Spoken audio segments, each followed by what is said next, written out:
I do need to go pick up a clutch right now. It is used, but I believe it has low mileage. He says like 2,000 miles on it, not even. So I'm gonna head over to East Hartford.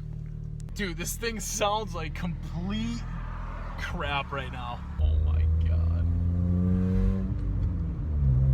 Does it, I wonder if it pops.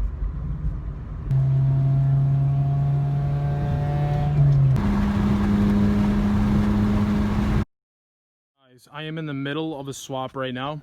As you can see, JDM K24A, old K20Z3, and the K24 is going into my 8th gen SI FG2 right there. But today, I want to show you guys something real quick. We're going to see how an Exedi clutch looks after about, I think it's put about 70,000, maybe 80,000 miles on this. It's the OEM Exedi clutch with the OEM K20Z3 flywheel. So I got this thing on a little dolly right here right now. I just got to back it off of these alignment pins here.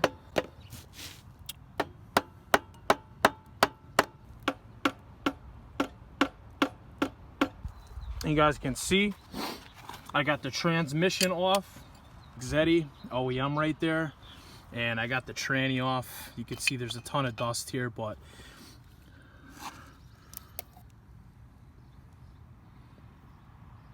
well, that's not good. That is why I'm gonna be using the Honda OEM throwout bearing, because this thing freaking snapped. I can't believe that. I mean, yeah, it was pretty hard on this thing, but I'll pull these bolts off for you just so you could see what I'm talking about. But this thing actually is in decent shape. The only thing I'm concerned about is this throwout bearing right here. And there's honestly metal indents right there. I'm gonna pop these pressure plate bolts off for you guys. There's about 6 of them right here.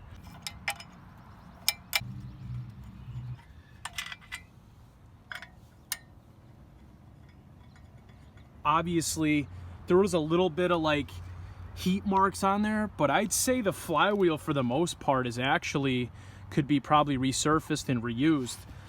In terms of the clutch disc right here, you can see we got the made in Japan. And honestly, guys, this thing had some material that was off of it, but it probably had some life left on it. And you know, I drive these things, I drive my car pretty hard. So you guys can see that's the clutch disc.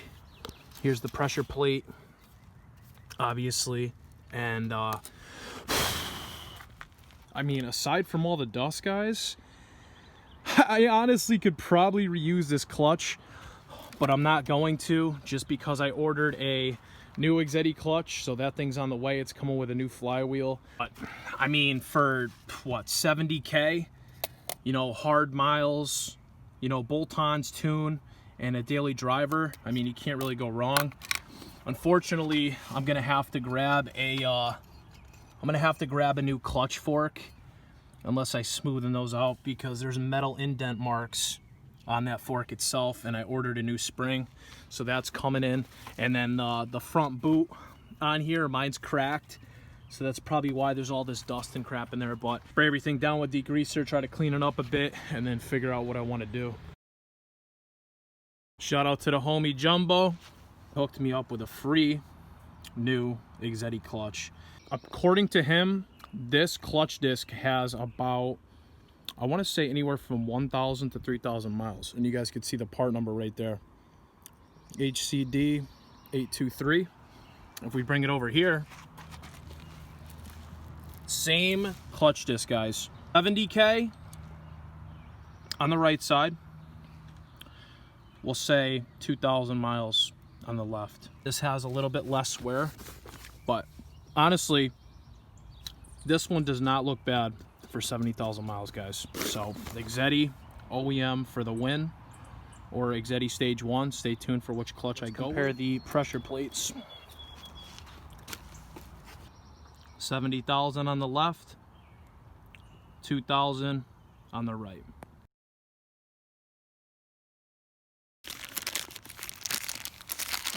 Let me open this. What a new throwout bearing is supposed to look like right here. Now, I'm not going to use this one, obviously. It is not Honda OEM. And then here's my old one right here. Look at that. Split right off.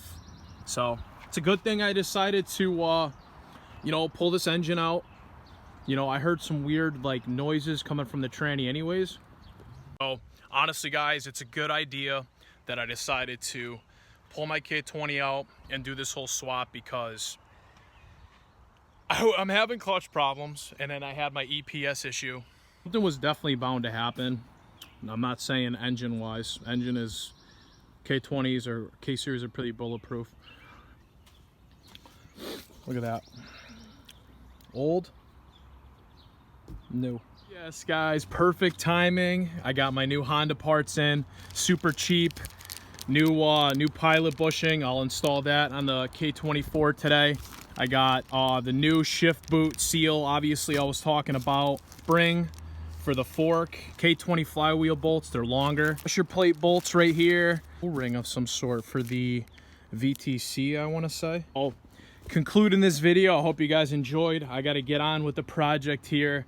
I got everything stripped off of here. I got to get my my transmission prepped. I'm going to clean the insides, get everything ready for when my clutch kit comes. I'm not running this one, by the way. That goes back in here. So yeah, just getting everything done, guys. I got to put the new spring on. I got this spring right there, and pretty much grease up a few things, clean up the splines on that. And yeah, that's pretty much it, guys. So the JDM K24 is looking good. Don't mind all the blue tape for my notes. This, guys. So you obviously saw we got the clutch discs right here. This has 70 or 80K on it, and this one is a lower mileage one, probably a couple thousand at most. And the difference between the two, obviously there's going to be more wear. It makes more sense on the higher mileage one, but there is really not that big of a difference between the two discs. You look at the pressure plates, like I said, we have the new pressure plate here, and this is the old one. So honestly, if I really wanted to reuse this Exetti clutch with 70K on it, the old one, I could definitely run it on my K24. So summing it up, at the end of the day, I would highly recommend Exetti OEM. Smooth as day, it's durable, it's reliable, it's quality, guys, made in Japan. I don't have experience with any stage 1s or any stage 2s. Highly recommend Exetti OEM all day. I recommend using the OEM flywheel that comes on your car. I've never ran a lightweight. I don't know how they perform. I've heard horror stories on them. Do yourself a favor, stick with how the car came. You know, why are you gonna change the way the crank operates, the way the RPMs raise and all that stuff? That's what bolt-ons in a tune are for, basically.